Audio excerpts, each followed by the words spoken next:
my name is Taylor Harden. I am currently with the Music Production of Bachelor of Science program, and today I am actually here with Jonathan Beveridge, and I have worked with Taylor, and I am a music producer and engineer and just mentor for young musicians. Pardon my puppy. We're going to go ahead and get started. So I'm going to ask you a few questions, answer with 100% honesty and how you feel about that subject. Sure thing. Okay, so let's get started. First question is, what do you see as the role of the visual arts in society today, and particularly in our profession? Okay, I would say in society, a lot of things that have to do with visual arts are all about selling something, which is unfortunate because it came from seeing something that's beautiful and it inspires us. But now we have a lot of commercialization with the visual arts and visual media. Now, in the music profession, we see a lot of stuff with album art. We see things in videos. We see multimedia that happens on stage while a band is performing. There's a lot of actual art that goes into the music scene, and a lot of that has to do with the fact that I was told that like 90% of what we hear on stage is actually what we see. So your average listener is watching a band, but at the same time they're seeing the image, they're seeing the media that's going along with it, they see the videos on YouTube, and they see that, and those videos can help bands. It can do a couple of things. It can take a really great song and just elevate it to a new place, or it can take a mediocre song and you put a really cool video with that, and all of a sudden it's like, oh, that was really cool. I really thought about that. I like that song now, and it gets another listener. So that's what it's for, I think, in the music industry. Yeah. New communications and media technologies are making imagery more instantly available and more ready available. Do you believe that it's a positive or a negative influence on our field? And if yes, can you provide an example, if any? Okay, yes and no. Yes, it helps because we are getting more and more young people and young creative professionals out there and actually working, because people need more stuff. They need their videos done. They need stuff for their website. They need stuff for for this, that.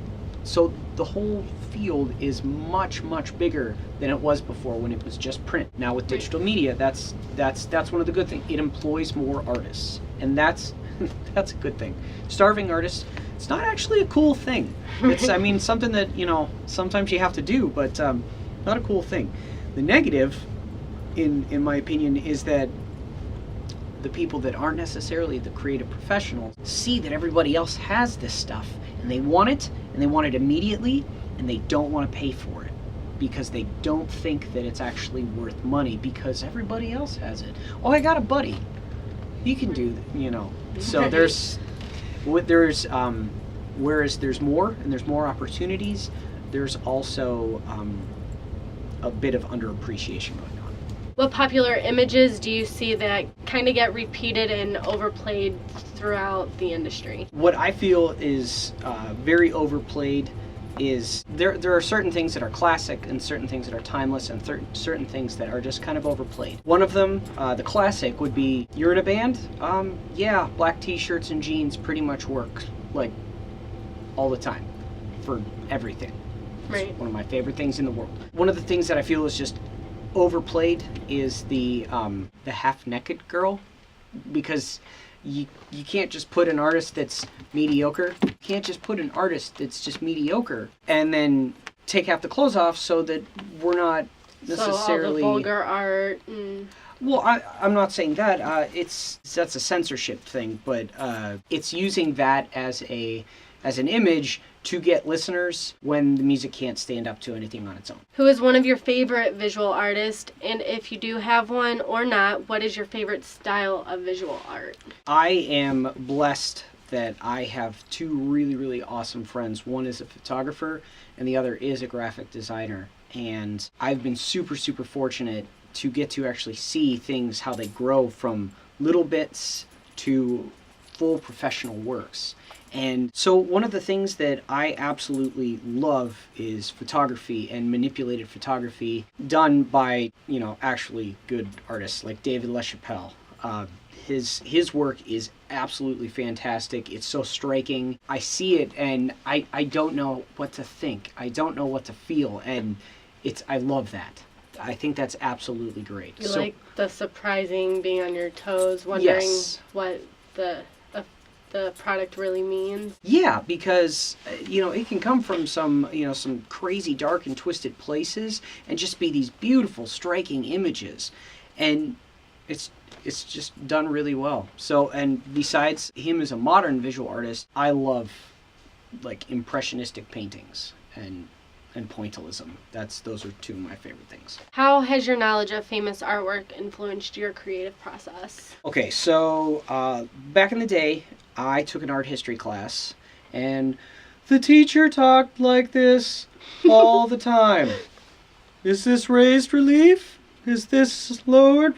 And just trying to fight the constant sleepies. Drooling, sleeping. Yeah.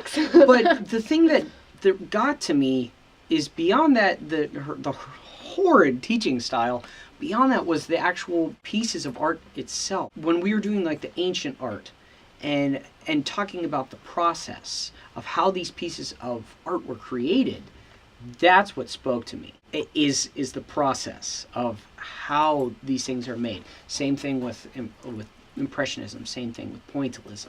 How do we build that? We build from little tiny dots into this actual thing that you can see. So. And then the last question I want to ask you is, when you're in songwriting, I know songwriting is a form of art, and it has brought people a better idea of art instead of thinking, oh, I'm not an artist because I can't draw real art like a Monet masterpiece or anything like that. What would you say to students who have a struggle with writing or creating an art piece as far as songwriting? How would you go about helping them, or how they would start with songwriting, if that makes sense? Yeah, absolutely. So the first thing is that all of these visual artists, all of these classical painters did not start here. So one of the things that we have to understand is that the first time that somebody paints, you're really happy that you're in the lines. The first time you paint or color something, yay, it's in the lines. That's awesome. So what happens is I see teenagers who have been playing their instrument or singing for a couple of years, and they come in and all of a sudden, I want to do songwriting now. Okay, well, this is a brand new thing. Just like the painting, just like, hey, I'm going to go for a run. Well, don't go for a 5-mile run on day one. Right. You might die. Don't push yourself. Yeah, you're not going to be able to do that. So we have to practice every single day. That's one of the important things. Just like you practice your instrument, just like you would sing, you have to practice songwriting. And with that, I would say, okay, how do you do that? Well, you can start by a number of different things. You can start with chords. Okay, well, I'm going to learn how to put some chords together and string them along so that they sound, these sound good together. I'm going to put these 4 or 5 chords together. This inspires me and makes me feel like this, so then the words come. Some students aren't like that. Some students have to go from words first, right, and words just come to them. They're super lucky. Some students need to have a feeling first, and then it's like a little kernel of a song. Right. And then they need to do word mapping and free association, and they start writing, and then the ideas come. And then chords come, and then layers come. So little bits every day, constantly practice, and find what works for you. Identify your strengths and your weaknesses. So if chords are your strengths, go with your strengths, and then work on your weaknesses. Never give up. I learned that.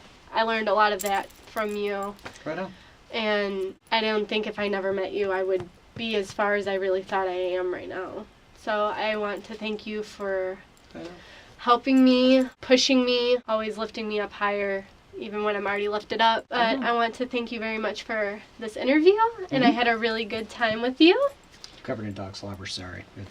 And I hope you enjoyed the interview with Jonathan here. If he has any social media he wants to make public, I will leave it down in the description box below. And you can also follow me on all of my public social media. And I will see you guys all next week. Bye!